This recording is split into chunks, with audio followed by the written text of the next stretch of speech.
প্রিয় ছাত্রছাত্রী, ব্রাইট বাংলা পয়েন্টে তোমাদের সকলকে স্বাগত জানাই। আজকে আলোচনা করব তোমাদের দ্বাদশ শ্রেণীর বাংলা বিষয়ে কিছু নমুনা প্রশ্ন উত্তর নিয়ে। তৃতীয় সেমিস্টার দেবে তোমরা এই সামনেই, তাই সেই বিষয়ে কিছু নমুনাযুক্ত প্রশ্ন এই ভিডিওতে আলোচনা করা হয়েছে। তো দেখো আজকের ভিডিওতে যে প্রশ্নগুলো আছে, এখানে প্রথম প্রশ্ন আছে শ্রীযুক্ত জয়রাম মুখোপাধ্যায়ের আদিবাস বলে 4টি অপশন দেওয়া আছে: বরিশাল, যশোর, খুলনা, ঢাকা। এর মধ্যে সঠিক যেটা উত্তর হবে সেটা হলো যশোর। এই যশোরটাতে তোমরা দাগ দেবে।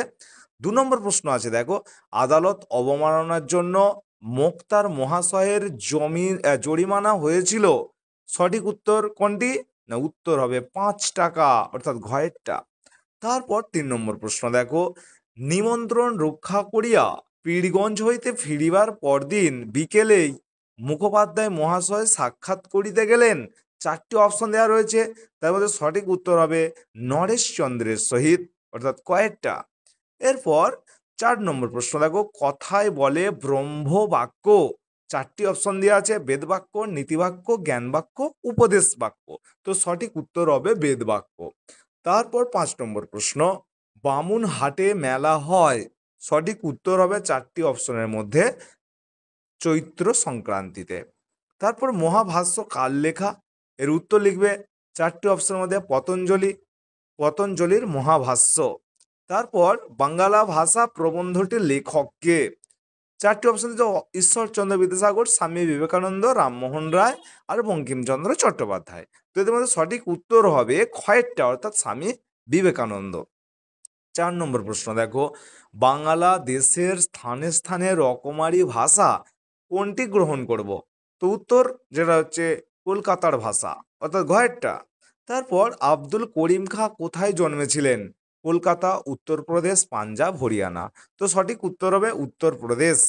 তারপর 10 নম্বর প্রশ্ন, কবির মানুষকে কোন পথে থাকতে বলেছিলেন?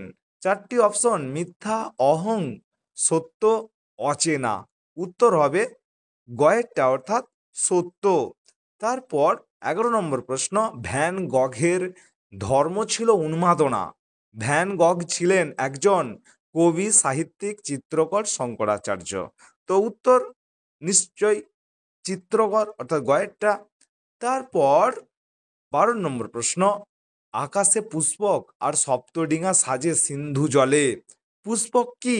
এই পুষ্পক হলো একটি রথ, অর্থাৎ গয়েরটা। সঠিক উত্তর হবে গ। তারপর কবি শ্রীজাত ধর্মের দখলদারিকে কি বলেছেন? 4টি যে অপশন রয়েছে, সেই 4টি অপশনের মধ্যে সঠিক যেটা উত্তর সেটা হচ্ছে প্রতিষ্ঠান আনুগত্য। তারপর 14 নম্বর প্রশ্ন, দিগ্বিজয়ের রূপকথা কার লেখা? সুনীল গঙ্গোপাধ্যায়, শঙ্খ ঘোষ, নবনীতা দেবসেন, তিলোত্তমা মজুমদার। তো উত্তর নবনীতা দেবসেন। তারপর 15 নম্বর প্রশ্ন দেখো, পোটরাজ কে? গাঁয়ের মরল, দুর্পদ, আনন্দ, দামা। অর্থাৎ পোটরাজ ছিলেন দামা। ঘয়েরটা হবে সঠিক উত্তর। তারপর 16 নম্বর প্রশ্ন দেখো, পোটরাজ রোদে বেরোয় না। 3 দিন হয়ে গেল, 4 দিন হয়ে গেল, 5 দিন হয়ে গেল, 6 দিন হয়ে গেল। 3 দিন হয়ে গেল, কয়েকটা। তারপর 17 নম্বর প্রশ্ন, যখন সময় সুবিধের না তখন কি করতে হবে?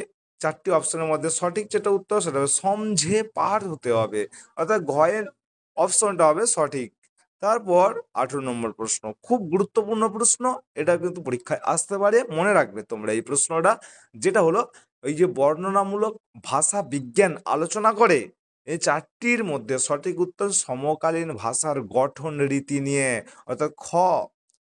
তারপর 19 নম্বর প্রশ্ন, বাকযন্ত্রের সাহায্যে ধ্বনিগুলির উচ্চারণ আলোচিত হয় যেখানে, তা হলো ধ্বনি বিজ্ঞান। তারপর বাংলা উচ্চারণে অর্ধ স্বরের সংখ্যা অবশ্যই 4টি, তাই ঘ হবে সঠিক উত্তর। তারপর 21 নম্বর প্রশ্ন, র ধ্বনিটি হলো কম্পিত ধ্বনি, পার্শ্বিক ধ্বনি, উষ্ম ধ্বনি, তাড়িত ধ্বনি।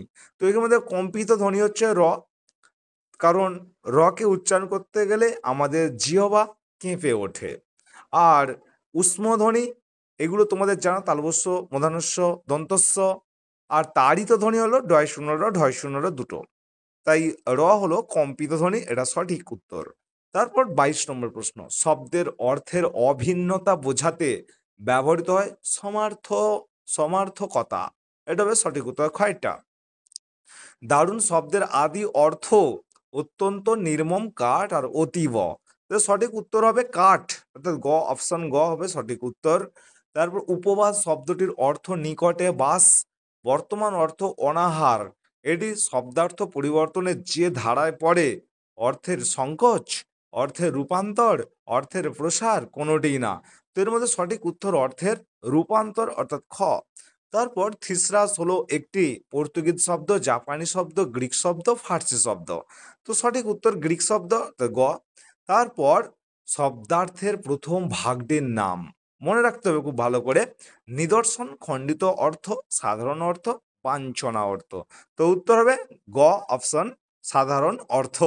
হাফ আখড়াই গানের জন্ম দেন মোহনচাঁদ বসু, নিধু বাবু, ঈশ্বর গুপ্ত, রসিকচন্দ্র রায়। সঠিক উত্তর হবে ক, মোহনচাঁদ বসু। তারপর 28 নম্বর প্রশ্ন, বসু বিজ্ঞান মন্দির স্থাপিত হয়।